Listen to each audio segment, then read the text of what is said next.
Hey, what's going on, you guys? Austin S. here, aka the Freedom Skater. Good to have you here. I am sitting outside of some kind of a parking garage over here, and I'm sitting on a rock made of fool's gold, no less. Interesting. And I'm just thinking, it's been one of those weeks you've been noticing by my blog posts. I've been thinking very deeply and seriously for the last few days, and there's a reason for that. I just made this big jump into the unknown, and I'm still trying to process what it all means, and it's you're looking ahead at the uncertainty and the craziness of it, and it's overwhelming. But it's interesting. Tonight I had a very interesting conversation with Dillon. We were talking about expectations, and what did we expect this trip to be? What did we expect to get out of it when we first started?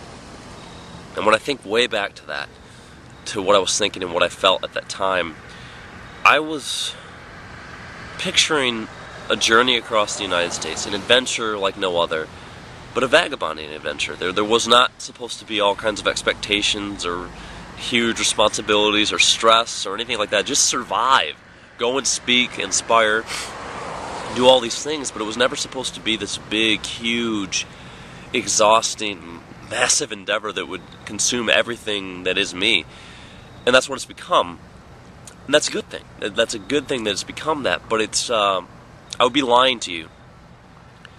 I would be lying to you if I didn't tell you that part of what I thought this was going to be, part of my original desire for what I wanted to get out of it has been lost. It's gone now. It's become a lot bigger and a lot more stressful and a lot more everything.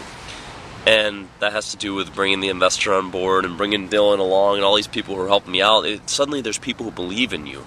And they believe in you enough to invest themselves, their time, their money, their energies to make your dream happen. And what happens when you commit, or when you have people come on board and commit to you, it requires a deeper commitment from you, because you can't just have people believing in you and committed to your dream if you're not committed to that dream as well.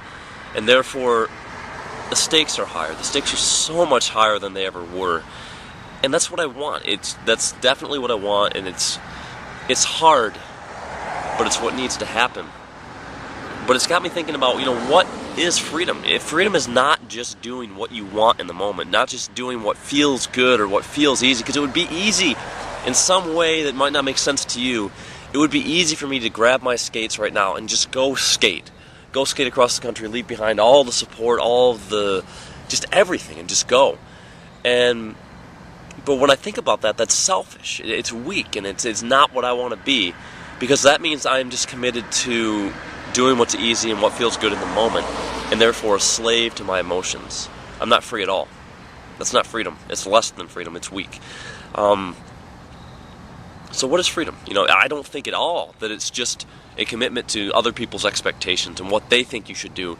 If you want to be free, you have to be willing to disappoint people, and man, you really have to be willing to just disappoint them like you've never disappointed before, because people will not see the vision that you have for yourself. Some will. Some will. People like Dillon and Dan, my investor, they see it, in my case, but the majority of people will see bits and pieces of it, but they won't get it. They won't get the whole thing. And if you are not willing to disappoint them, to not reach their expectations, you will never be free. So what is freedom if it's not either of these things? I believe it's a commitment to that thing deepest, the furthest down inside of you, the greatest thing that you could do and become in the world and achieve in the world. A strong commitment to that. The strongest commitment to that. That's freedom. That is freedom. But that's a hard commitment to make. It's such a hard commitment to make, because there will be times like now for me where it would be easier to not stay committed to that, to just be a slave to your emotions at the time, or to be a slave to somebody else because you were too afraid to step out and stand out alone based on your own vision. But it's the most important commitment, because if you can commit to what's deep down here, you will always have direction. You will always know.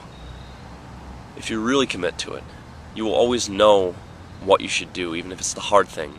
Because committing to that portion of you, committing to that freedom in you, is the hardest commitment.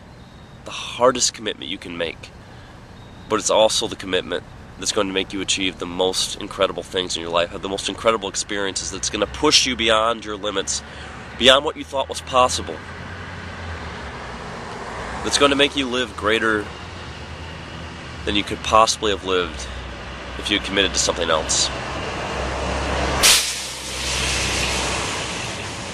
And so I guess my challenge to you at this point is to not just be committed to feeling free-spirited and just open and fun-loving in the moment. Do that. Enjoy the moment. But don't live for the moment. Live in the moment. Live for what's coming, what's ahead. Live for what's deep down in here. Make it happen. Commit to that. Make that your freedom. And I think you'll find what it was you were looking for in the first place. That's about all for now. It's some deep talking on a Friday night on a rock made out of fool's gold. But I want to thank you guys for stopping by, and we will see you around. Austin S. out.